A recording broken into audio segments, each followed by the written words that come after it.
তা সহায় মা বাবার আশীর্বাদ। আরে দীনকৃষ্ণ ঠাকুর অপমান করছে সরস্বতীকে। সরস্বতীর কোনো বাল ছেঁড়ারও ক্ষমতা নাই ঠাকুরের ইচ্ছায় বাবা মার আশীর্বাদে। ওর যদি কোনো বাল ছেঁড়ার ক্ষমতা থাকে তাহলে ও একটা স্কুলে গিয়ে একটা ছাত্রের একটা বই দিক বা একবেলা পড়াক, তাহলে বুঝবো যে ও পারছে, পড়াইছে মুখখানে।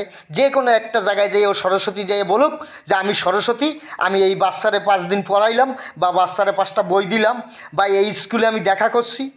আরে কবে কোন দেবতা ছিল ও দিয়ে বাল ছেঁড়া যাবে এখন আমাদের ঠাকুরের ইচ্ছায় বাবা মার আশীর্বাদে? আমার বাবা মাই আমার বড়, আমার আত্মীয় স্বজন বড়, আমার ভাই বড়, মাস্টার পড়ায় মাস্টার বড়, মাস্টারের কাছে কে পাঠায়? আমার বাবা মা পাঠায়।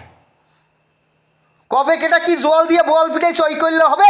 যা দেখি নাই নিজে নয়নে বিশ্বাস করি না গুরুর বচনে।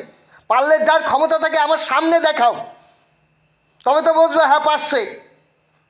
কবে কেটা দেবতা ছিল, দেবতা দিয়ে আমাদের এখন দরকার আছে? দেবতা দিয়ে আমাদের কি হবে? আমাদের খাইতে দেয় না পড়তে দেয়? ঠাকুরের ইচ্ছায় বাবা মার আশীর্বাদে শ্রী শ্রী হরিচাঁদ ঠাকুর শান্তিমাতা সহায় মা বাবার আশীর্বাদ। হরিবল হরিবল জয় হরিবল, হরিচাঁদ গুরুচাঁদ তারকচাঁদ অশ্বিনী গোলক হীরামঠ জয় হরিবল, হরিবল হরিবল জয় হরি।